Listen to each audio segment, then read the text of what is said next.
अरे कमी वापर पण अस्सल वापर। MDH काश्मीरी लाल मिरची पावडर।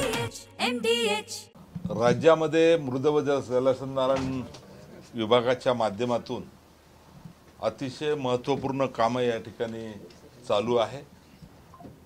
गाळमुक्त धरण आणि गाळयुक्त शिवार या माध्यमातून जवळपास राज्यामध्ये आज वेगवेगळ्या जिल्ह्यामध्ये मोठ्या प्रमाणात कामे घेण्यात आलेली आहे आणि या माध्यमातून जवळपास राज्य सरकारने 500 कोटी रुपयाची तरतूद या नवीन वर्षामध्ये आणि मागच्या वर्षी 500 कोटी रुपये अशा पद्धतीचं नियोजन केलेलं आहे आणि त्या पद्धतीने जिल्हाधिकाऱ्यांच्या नेतृत्वामध्ये किंवा त्यांच्या पुढाकारातून हे सर्व कार्यक्रम चालू आहे।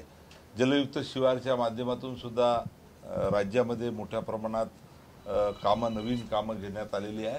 600 हेक्टरच्या आतमध्ये अनेक ठिकाणी मग खऱ्या अर्थानं चेकडॅम असेल, पाझर तलाव असेल किंवा बंधारे असेल अशा पद्धतीचे कामं आवश्यकतेनुसार सर्वे करून राज्यामध्ये चालू आहे।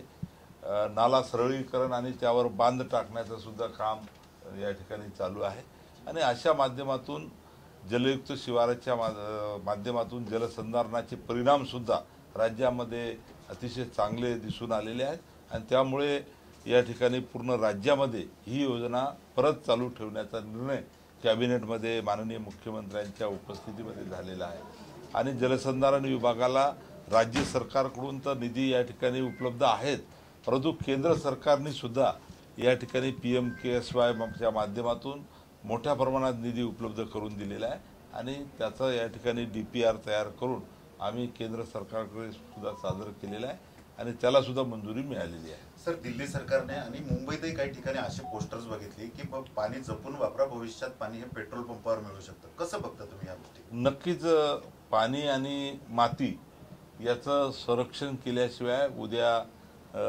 आपल्याला खऱ्या अर्थानं पर्यावरण आणि ग्लोबल वॉर्मिंग आपण म्हणतो या सर्व दृष्टीने हे अतिशय महत्त्वाचं आहे। अनेक NGO यासाठी विश्वस्तरावर किंवा राज्यस्तरावर देशस्तरावर काम करत आहे। आपण पाहिलं असेल की मधल्या काळात केंद्र सरकारने सुद्धा एक मोठी मोहीम या ठिकाणी राबवलेली आहे।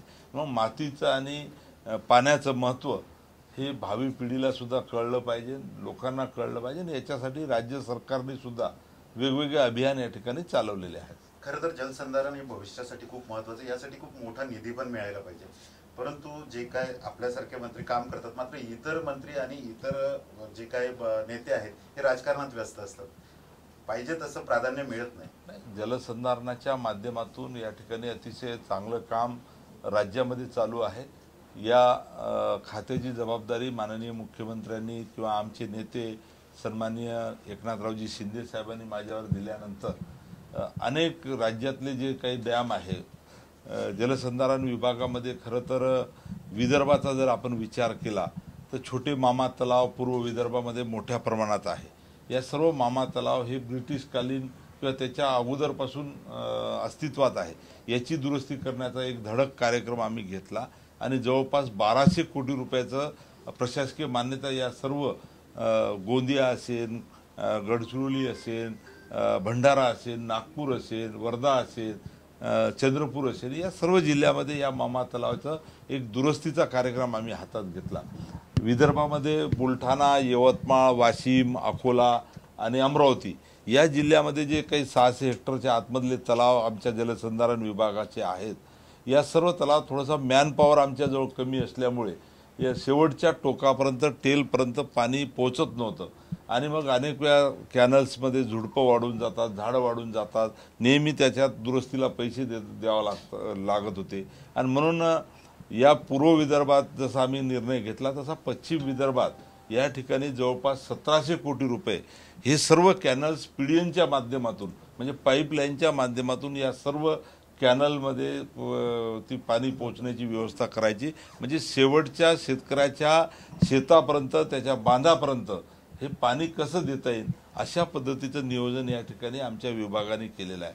हे जसं विदर्भातलं आहे तसंच पूर्ण राज्यभर अशा पद्धतीचं वेगवेगळे उपक्रम आणि कार्यक्रम आमच्या जलसंधारण विभागाकडून चालू आहे आणि त्याचा नक्कीच येणाऱ्या काळामध्ये फार मोठा फायदा जलसंधारण आणि आपण जसं म्हणलं की पाणी आणि माती याला महत्त्व देऊन हे सर्व कार्यक्रम चालू आहे. सर, राज्यामध्ये कंत्राटदाराचे करोडो रुपये पेंडिंग आहेत. लाडकी बहीणमुळे हा प्रॉब्लेम आला का?